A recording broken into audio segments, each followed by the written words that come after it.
Welcome. My name is Dave Jones, and I'm the director of the Climate Risk Initiative at UC Berkeley School of Law's Center for Law, Energy, and the Environment, or CLE.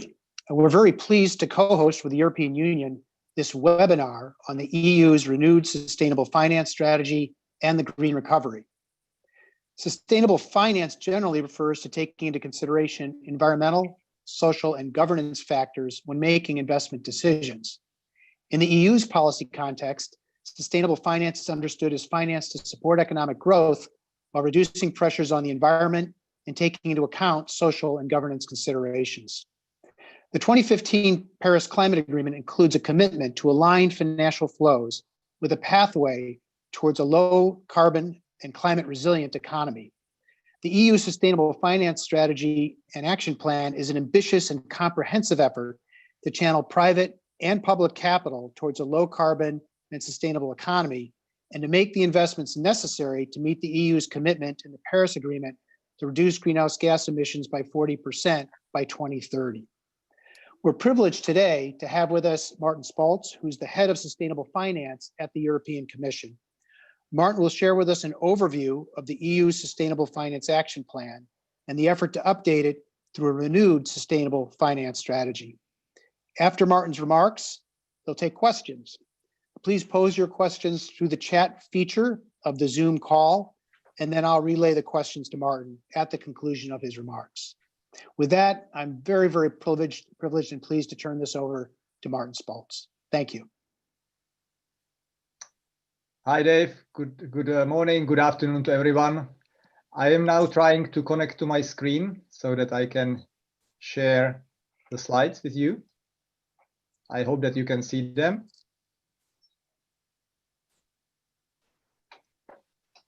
First of all, thank you very much for the opportunity to speak with you today. I mean, for us as the European Commission, it's extremely important to have a regular dialogue, not only with European stakeholders, but in particular with global stakeholders. This file is posing several challenges, not only in the European Union, but globally. And we are really very committed to have a regular dialogue with also US stakeholders. So I very much appreciate the opportunity to present to you today where we have got, what is our latest thinking about sustainable finance in the context of the crisis and the recovery, and also share some latest thinking about the future, about the preparation of the next steps, especially we call it renewed sustainable finance strategy, kind of action plan 2.0. So in the next 20 minutes, 25 minutes, I will give you a crash course about what have we achieved so far. There has been a lot, so you might be a bit overwhelmed.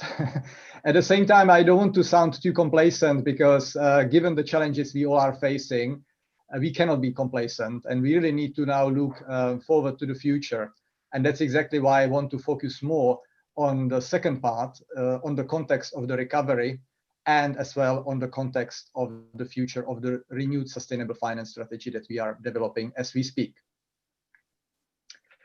So first of all, let me remind you that we started to work on sustainable finance already 3 years ago. We set up a group of high-level experts in 2017, and we asked them to advise the Commission what we can do to promote more sustainability in the way how financial sector works. And the result was very promising, was very rich. The high-level expert group chaired by Christian Timman delivered a very substantive piece, and it was very easy for the Commission to follow up on that advice. And in March 2018, we adopted a very ambitious action plan on financing sustainable growth, where we have defined 3 main objectives. The first objective was to reorient capital flows towards sustainable investment. The rationale for this first objective was that the investment needs that need to be filled in order to meet all the ambitious targets in the area of environment, social, and other sustainability aspects are extremely high. To give you an example, only in the European Union, only to meet the current energy and climate targets, 2030 targets, we would need approximately at least 260 billion euros in addition what has been already envisaged. if you add to that also the investment needs for other broader environmental objectives, which are amounting to 130 billion, you end up easily with numbers like 400 billion a year. And it's clear that these numbers cannot be filled by public investment and by the public sector only. So we do need to mobilize the private sector and need to find ways how the private investments can be unlocked by a smart design of public support. So on the left side, you see the 5 actions that are supposed to promote this first objective, which is reorienting capital flows. In other words, shift the trillions. Very quickly, taxonomy is obviously in the heart of this strategy, and I will say a few words about it in a minute. We are also developing standards and labels, a standard for the green bond. We are developing a label, green label for retail investors so that they know which products are substantially contributing to climate and environment. Finally, I mentioned that we are trying to align the way how public investments are done together with the private investments. So this is action number 3. Action number 4 is a very important one. This is about the requirement for investment advisors to ask their retail clients whether they have any preference for environmental, social, or governance aspects, considerations. And if the retail clients say, yes, we do, then there has to be an appropriate follow-up by the investment advisors and asset managers. Finally, action number 5 is about developing climate benchmarks, and we have already proposed some legislative proposals. On the right side of the screen, you see actions that are related to the 2 other objectives. The second objective is to make sure that the financial sector is able to withstand pressure and able to manage risks coming from climate change and environmental degradation. And here I would like to mention in particular action number 7, where we proposed a legislative requirement for financial market participants to disclose how they comply with fiduciary duties, how they incorporate ESG considerations in their decision-making processes, and also if they sell products that are deemed to be sustainable or deemed to have sustainable characteristics, they have to disclose how they have reached these conclusions.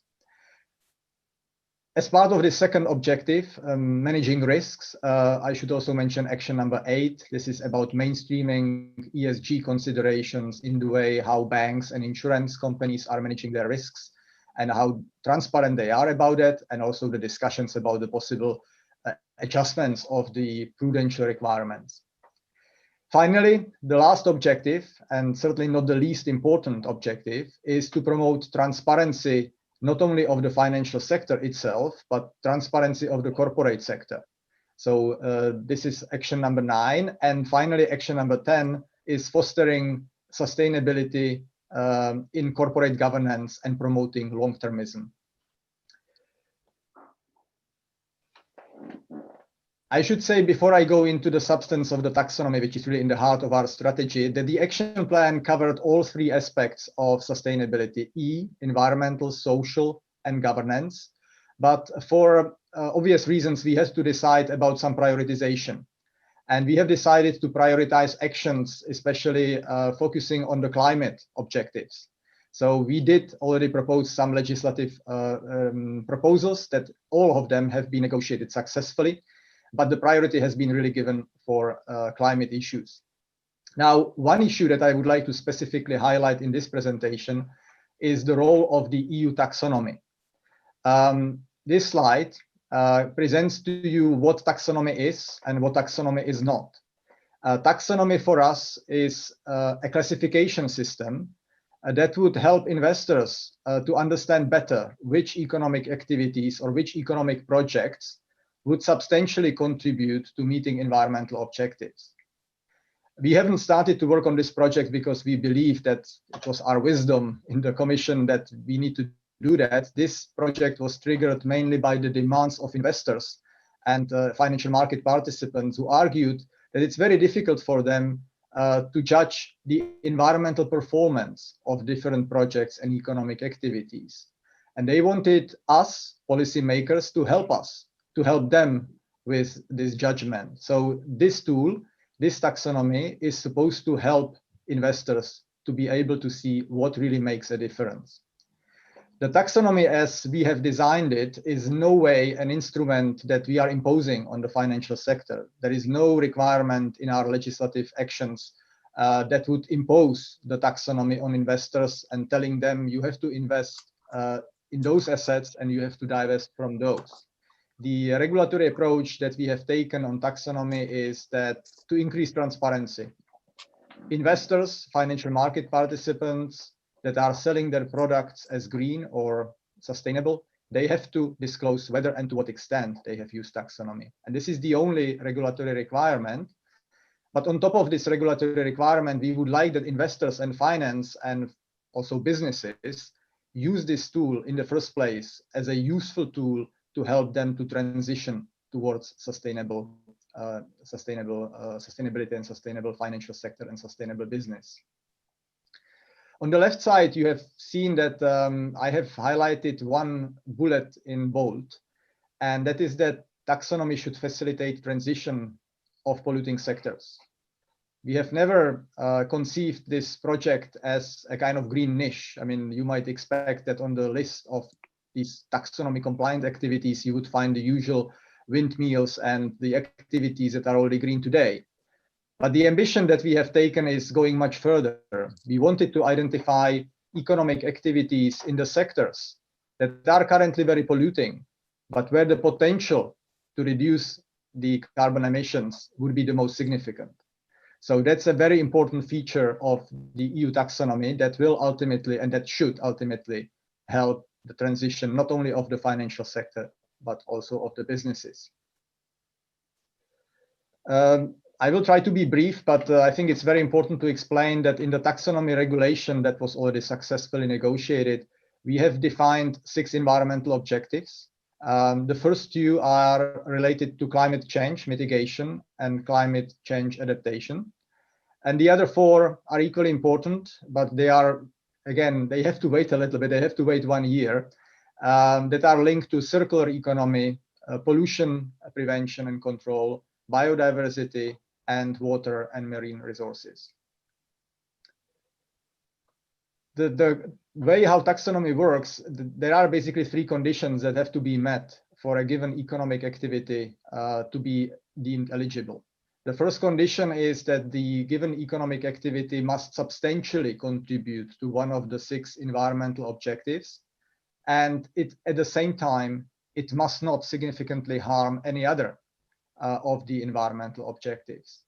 The logic of this concept has been designed in a way that if we fix one issue, we should not create problems somewhere else.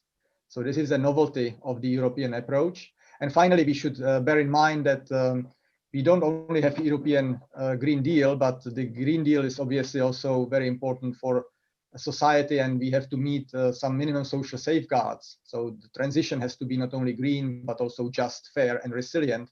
So we need to make sure that the given economic activities are complying with certain minimum social safeguards that are, by the way, very much inspired by international norms. I mentioned a very strong partnership between the Commission and the private sector, and we would never be able to develop these projects successfully alone. So we have teamed up very quickly after the adoption of the proposal with the private sector, and we set up a group of 35 experts that was established in July 2018. We call it the Technical Expert Group on Sustainable Finance, and we asked this group to help us developing for tools. The first one would be the technical details on the taxonomy. This is basically the actual list of the economic activities on the first 2 climate objectives, and the work had been already finalized.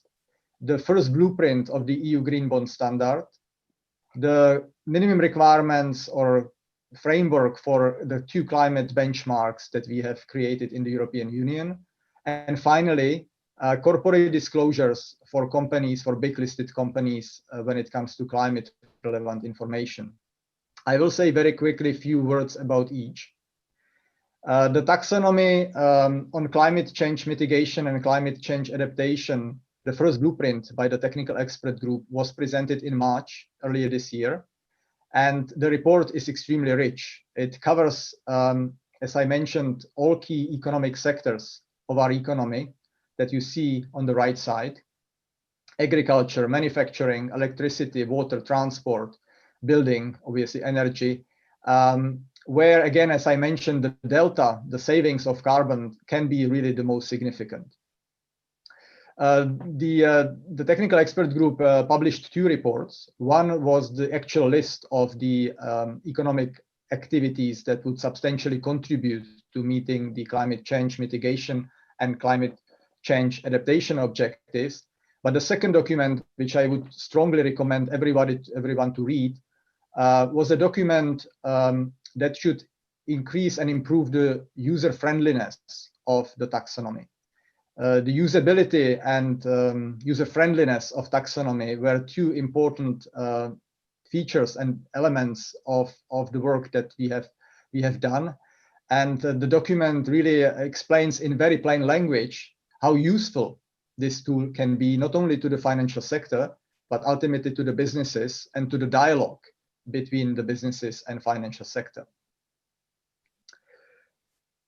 We are now working on transferring the richness of the report of the technical expert group into the EU law. And before the end of this year, the European Commission will adopt a so-called delegated act, which is the secondary law that will enshrine basically the bulk of the work of the technical expert group in the EU law. So again, by the end of this year, we will already have the first 2 objectives covered. And by the end of next year, we will develop the taxonomies for the other 4 environmental objectives. This slide is again a reminder of how useful this tool can be. Taxonomy obviously is an instrument that tells you that your environmental performance is aligned with the environmental goals that we are pursuing. In our case, it's climate neutrality by 2050 in Europe, all the 2030 energy and climate targets, and also all the key environmental goals.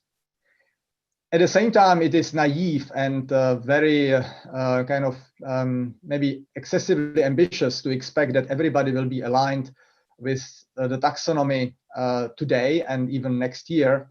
So while we would like to dream about it, we have also designed and articulated a way how the taxonomy could be used as a transition tool, a tool where you can use it to measure the progress towards meeting the objective. Nobody says that you have to be taxonomy compliant already tomorrow, but the taxonomy can be used very nicely to say how far you are away from meeting the thresholds and the criteria that are set out in the taxonomy. And you can really nicely measure progress in time, and you can use it as a very nice dynamic tool, which again is super useful not only for the financial sector, but businesses. Very quickly on the EU Green Bond Standard, this standard would be very largely based on the existing market practice. We don't want to reinvent the wheel. But one upgrade that the technical expert group has proposed was the link with the EU taxonomy, which is obvious. And the second upgrade is that there will be a system of verification by accredited verifiers. In the Commission, we are obviously thinking about the EU Green Bond Standard as a voluntary standard. We don't intend to impose it on anybody, but if somebody wants to use it, we would like to make it clear what it entails. Finally, very quickly, we have also developed 2 types of climate benchmarks, which we believe would tremendously accelerate the transition. We have defined 2 types of benchmarks. The first one is the EU climate transition benchmarks, which would basically include portfolio of stocks that will be put on a decarbonization trajectory. There will be a kind of a diet of decarbonization at least 7% year on year. And then the second type of benchmark is more ambitious. That's basically a benchmark that would be consisted of portfolio or stocks that will be already in line with the Paris Climate Agreement today, which is obviously very, very ambitious. Finally, the last piece on which the technical expert group has worked very hard was the corporate reporting. And here we have incorporated all the very valuable work of the Task Force on Climate Disclosure, TCFD, into the guidelines that support the so-called non-financial reporting directive. But in Europe, we have not only taken on board everything what the TCFD has done, but we have gone even further. We have not suggested that companies should disclose how they manage risks stemming from climate, but we have also encouraged big listed companies to disclose the impact of their activities on climate. And with this logic, we would like to now proceed with the other aspects of sustainability, the other environmental goals, social goals, and governance aspects of sustainability. And we will, in the first quarter of next year, very likely in January, propose an amendment to the non-financial reporting directive in Europe, which will make this information and disclosure by corporates mandatory. I'm aware that this might be all very overwhelming, but this slide tries to summarize a little bit some of the next milestones ahead, at least for the next 1.5 years. On the left side, you see the different measures and tools that we are developing. The eco-label basically will be developed by the end of next year. The taxonomy, I already referred to the first delegated acts, the law that will provide the details on what is eligible for climate change mitigation and adaptation will be finalized by this year, by the end of this year, and the other 4 environmental objectives before the end of next year. When it comes to the disclosure by financial market participants, the law that I referred to in the beginning will be applicable already as of March next year. And the disclosures of corporates, by corporates, I mentioned that in the first quarter of next year, there will be an adoption of the legislative proposal by the Commission that will make the disclosure obligations by corporates mandatory. And finally, the climate benchmarks. We will adopt the last details on the 2 types of climate benchmarks later this month, and it will enter into application later this year, very likely in September or October. So I would pause a little bit here. This was a kind of snapshot of what has been achieved so far. Let me talk a little bit about the context of the crisis and recovery and why we believe that sustainable finance is absolutely crucial. I don't think that I have to talk a lot about the interconnection between the different ecological crises and the link between human activity and the different crises we have observed. I think that this crisis is a very clear and unfortunate example of how human activity and the different crises can interact. The issue is that these issues might really interact in a very violent way in the future, and we need to be prepared for that. The European Union and member states have taken a lot of measures to reduce the impact of the crisis on companies and households. But now,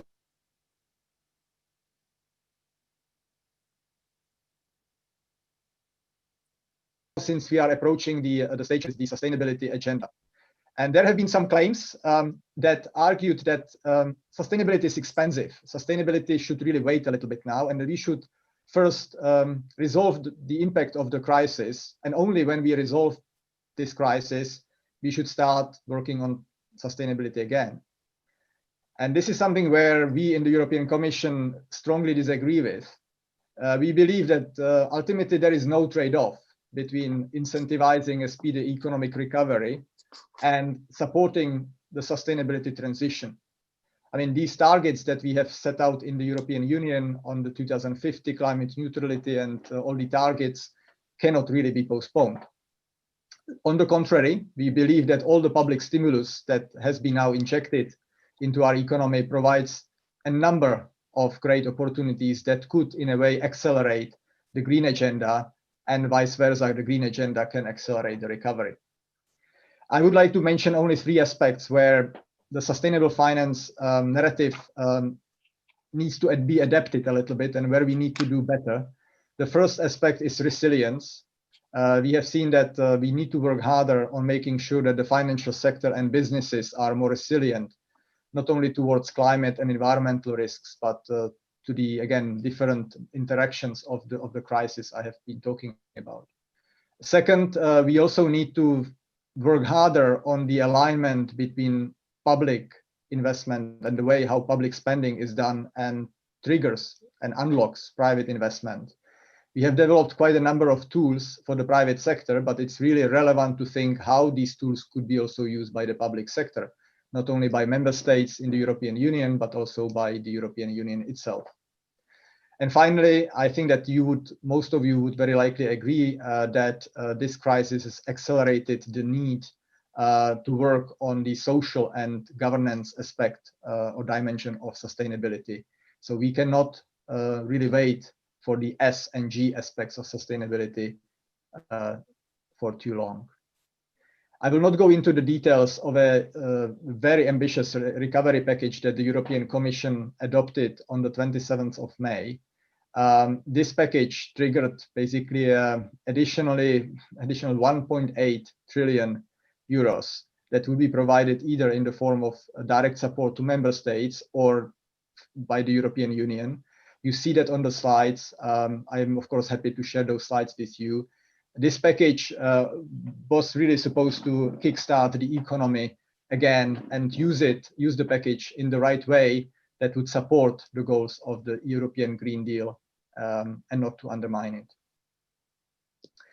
One important aspect of the recovery package that, again, is very relevant for sustainable finance is that there has been a clear commitment of the Commission towards this agenda, and also very important statements and principle, which is that the EU taxonomy should really guide investments in Europe's recovery towards environmentally sustainable activities.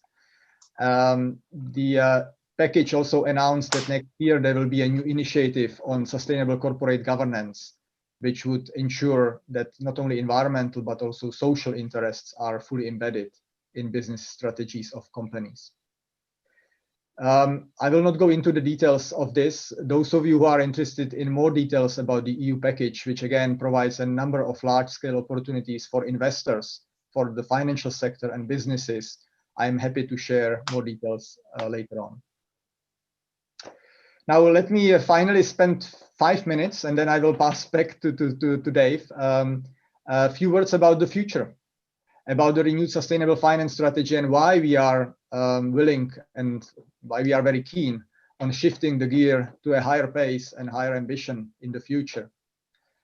You have certainly noted that the priority number 1 for the European Union and for the European Commission is the European Green Deal. And financing this European Green Deal, sustainable finance, is a critical element of it. For that reason, we have decided that before the end of this year, very likely in November or December, the European Commission will adopt a new vision, a new strategy, a new roadmap of new set of ambitious actions. Currently, we are running a public consultation on a few ideas that we have, on a number of ideas, on a few ideas that we have, on which we are seeking stakeholders' feedback. We launched this public consultation in the beginning of April, and it will run until 15th of July this year. Very quickly, there are 3 main reasons why we need to shift the gear to a higher pace and ambition. The first one is that despite all the great efforts on the ground, the progress is not enough, and it's really not matching the numbers that I referred to. And the goals that we are now even increasing under the Green Deal require acceleration of the agenda. So we do need to have, again, another thorough thinking about what we can do better. The second reason why we are moving ahead with this new kind of vision is that so far the sustainable finance agenda has been focusing on how to green finance. But now we are thinking and shifting our thinking towards more how the financial sector can help the businesses and households to green themselves. So from, let's say, greening the finance to green to finance the green. And finally, I talked a lot about the resilience, and not only the resilience of the financial sector, but resilience of our economy and businesses overall. So that's another big lesson from this current crisis. I think that I'm really getting to the end now. The consultation document that we published in the beginning of April and is currently online is structured into 3 clusters. The first cluster is about strengthening the foundations for sustainable investment. It's basically about improving and developing new tools and frameworks for sustainable finance.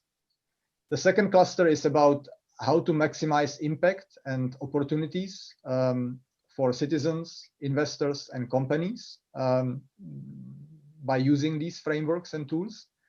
And finally, the third and last cluster is about the risks, how we can manage the risks better, and not only risks of individual institutions and companies, but how to look at the risks from a little bit more systemic point of view. The next 3 slides give you a little bit flavor about the content of the consultations and the areas that we are exploring. I will not go into the details in the interest of time, but this slide really gives you an overview of the richness and depth and breadth of the issues we are looking at. The first and maybe the most important one of the first cluster on the foundations is the disclosure by companies, by businesses, where I said we will proceed with a legislative proposal early next year, which I think will have quite some far-reaching consequences, not only for the European companies, but obviously also for the financial sector here in Europe. Maybe I would mention also at the end of the slide, you see the corporate governance. I mentioned that next year the Commission will adopt another initiative on this, and we will explore how we can promote long-termism in the way of how financial sector and businesses work. The second cluster is about maximizing the impact and maximizing the opportunities for citizens, investors, and companies. And here we are looking at issues such as how to mobilize retail investors and citizens better into this agenda. So far, we have done some marginal progress in this. I mentioned the eco-label. I mentioned the requirement for retail investors to be, or investment advisors to ask the questions whether there are any preferences by retail investors in ESG. But here we can go further. We can explore other actions. One particular promising area that we are exploring is digital sustainable finance and how to reap benefits and synergies between the 2 key priorities of the European Union, which is digitalization and sustainability. And there are many very useful, practical, best practice examples that can inspire our work. Finally, I mentioned all the public stimulus and the public interventions. And there will be a lot of new opportunities stemming from these packages at member states and EU level. And we need to find ways how, again, these tools that we are developing for the private sector can be better used by the public authorities. So at the end of the day, everything is aligned better. And finally, I mean, the international dimension that you see at the end is extremely important. We should not forget that this agenda is super relevant also for emerging markets and developing countries. So we are developing some ideas how investors can make a difference, not only in the developed countries, but to help and to support the transition of the emerging markets and developing countries. Finally, this is almost the end. I talked about the risks. We are talking about the new tools and instruments, not only for supervisors, how to manage risks, but in the first place, how these risks can be managed by institutions themselves, by finance, by banks, by insurance companies. We are looking at the way how credit rating agencies mainstream sustainability in the way how credit ratings are being developed and assigned. And finally, I talked a lot about resilience that you see at the end of this slide. For us, this area really needs to be advanced much faster than until now, especially in the view of the need to look at these issues from a better systemic, more systemic point of view. Finally, and I really promise this is my final slide, the international dimension of this work is really critical.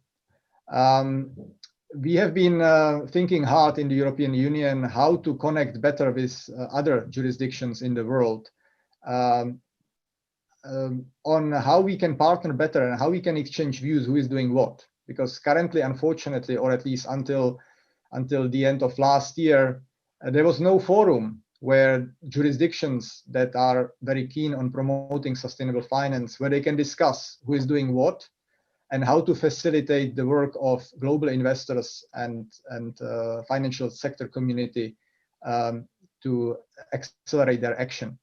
And last year, this was the initiative of the European Union. We initiated to create this international platform on sustainable finance.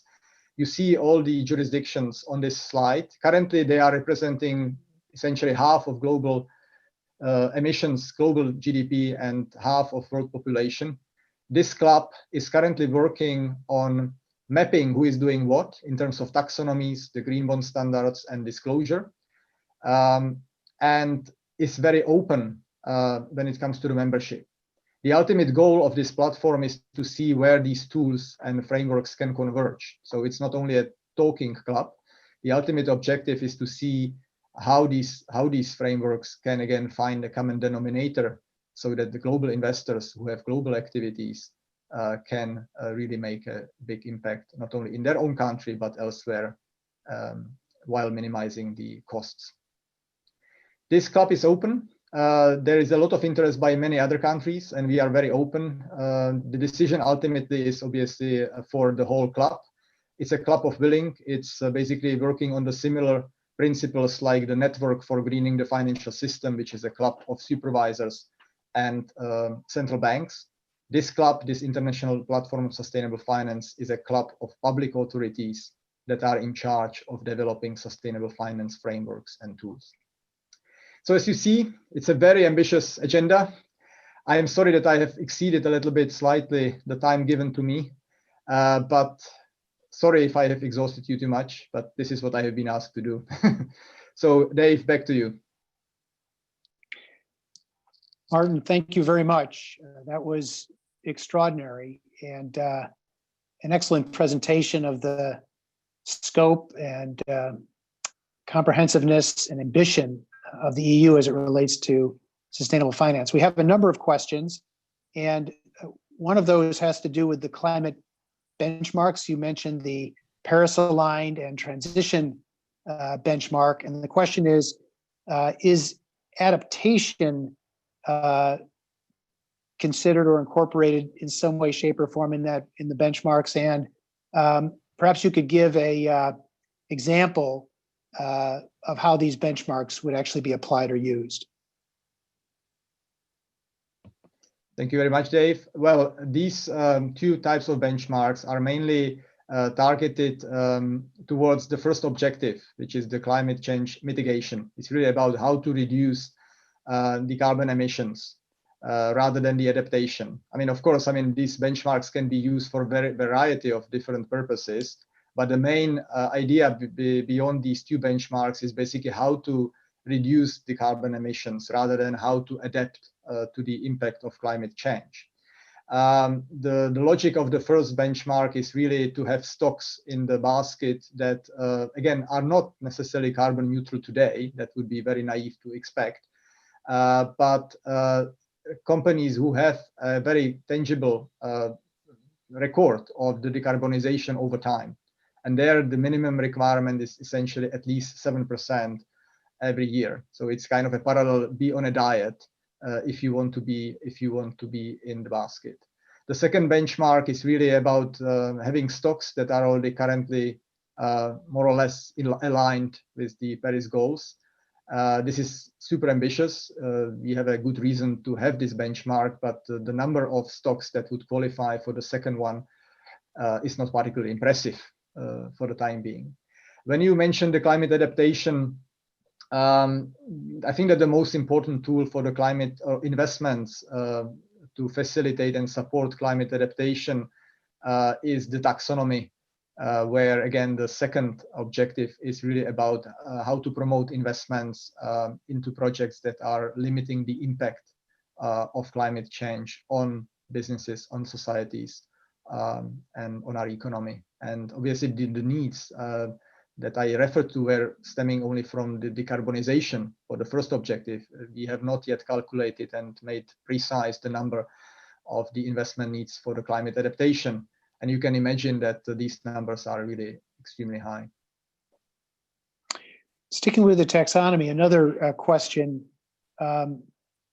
poses the following challenge. The questioner indicates that the taxonomy-related disclosures apply to EU companies, but certainly there may be portfolios, investors' portfolios or funds that have both investments in EU companies as well as non-EU companies. And so in the absence of data for the non-EU companies, what's an investor to do?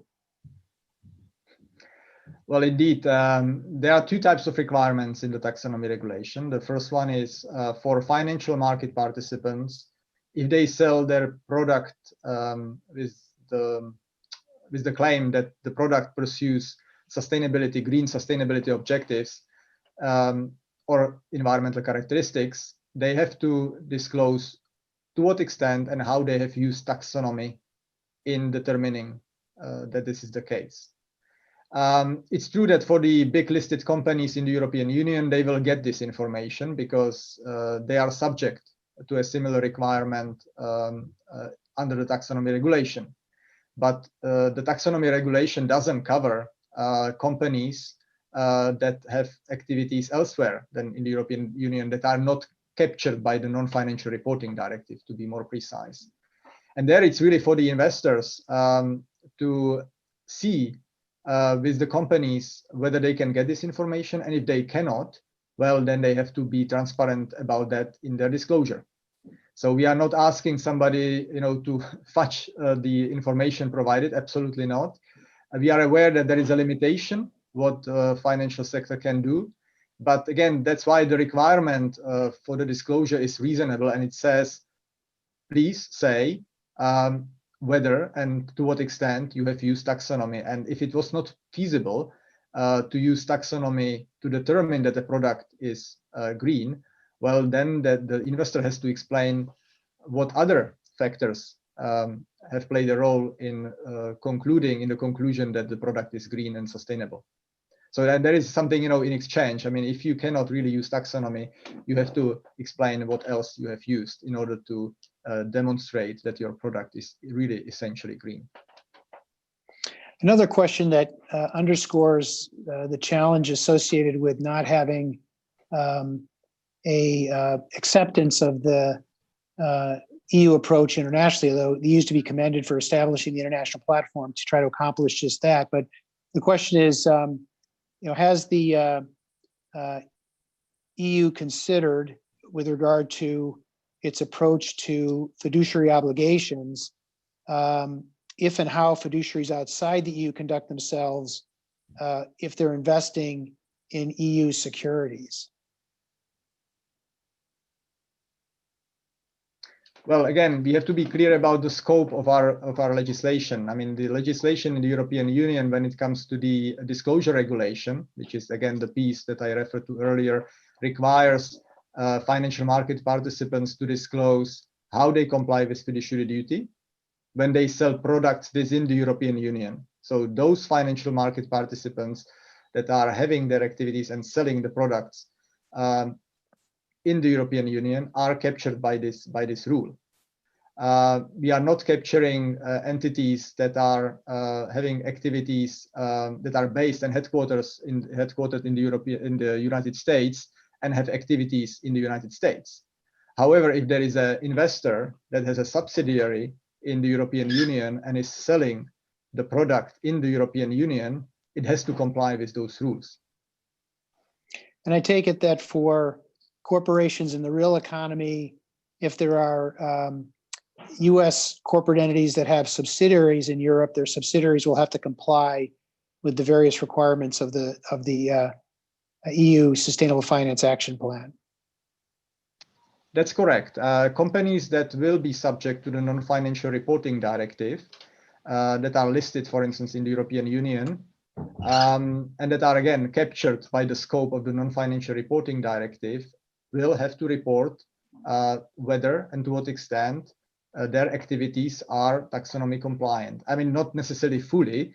The requirement that is introduced in the law says that the big listed companies' non-financial undertakings have to disclose the proportion of the revenues that they are generating from activities that would be taxonomy compliant.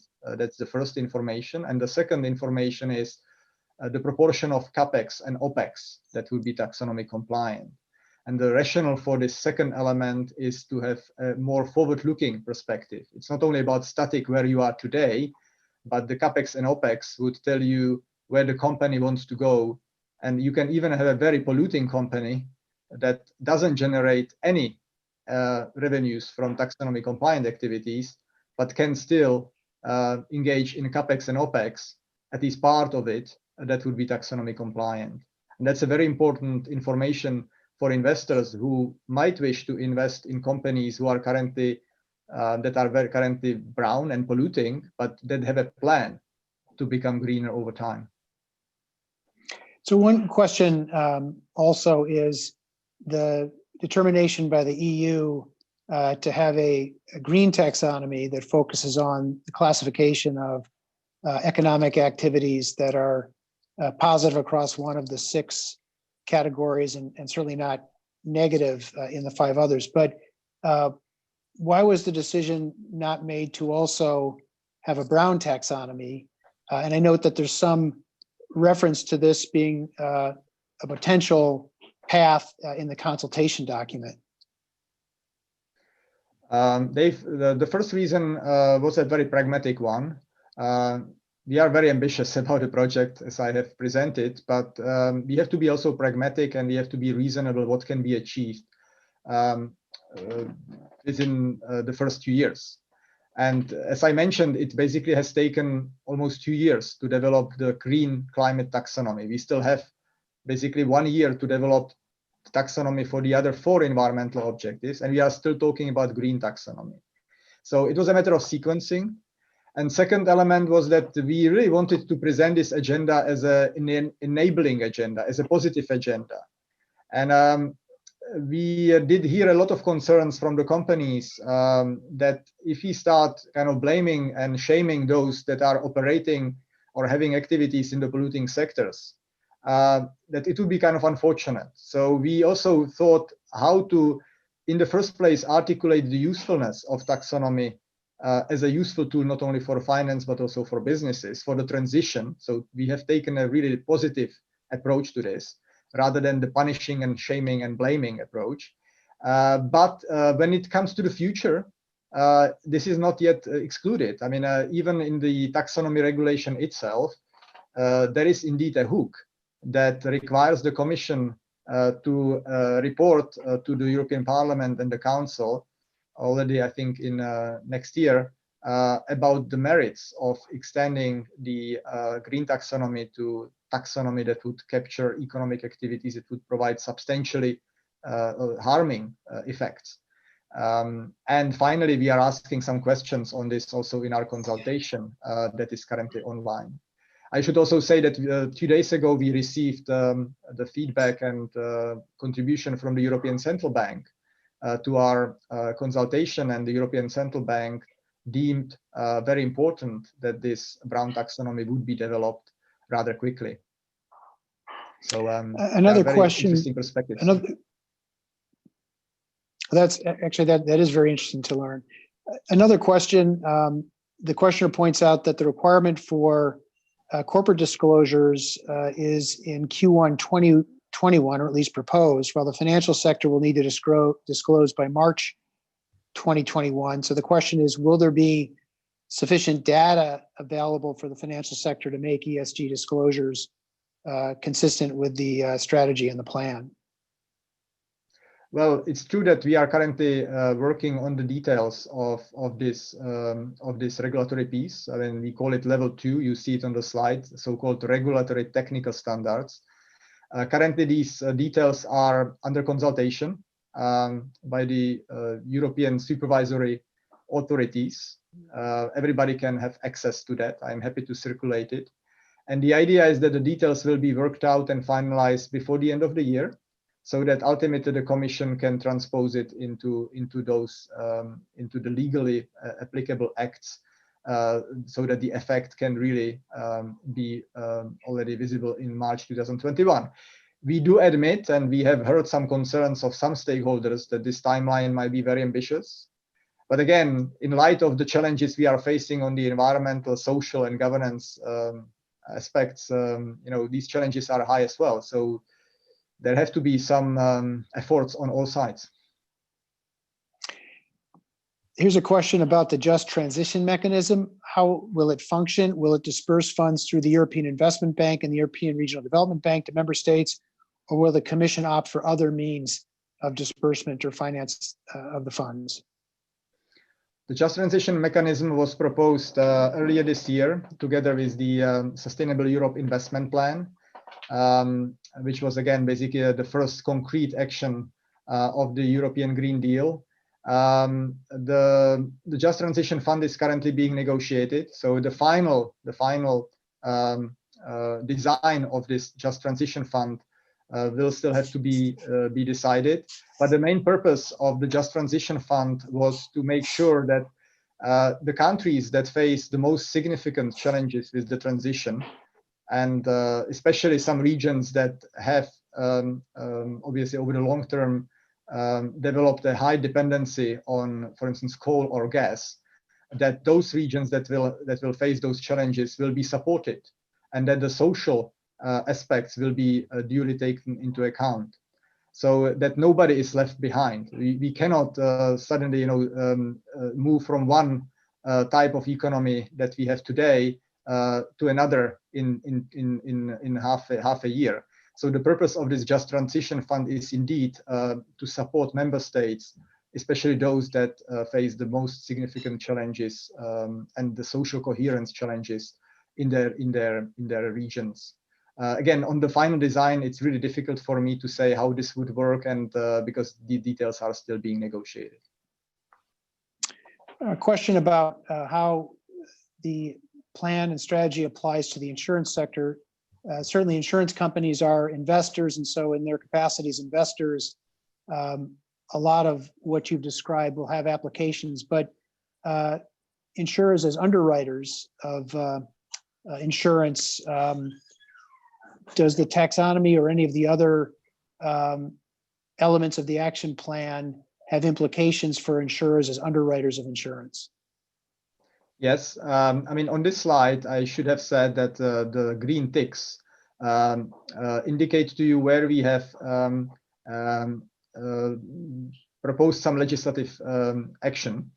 And basically all of them, with the exception of action number 4, have been already adopted. So action number 1, taxonomy, action number 5, sustainability benchmarks, and action number 7, the disclosure by financial market participants, they have been already politically agreed, with the exception of taxonomy that will be formally adopted later this month.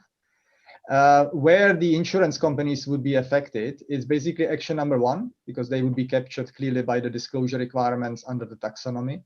They would be captured by the suitability test, which is action number 4, which requires not only investment advisors, but also insurance distributors to ask their clients about preferences, which is the IDD, we call it Insurance Distribution Directive.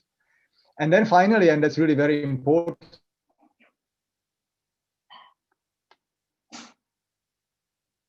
the disclosure 7, insuring explicitly covered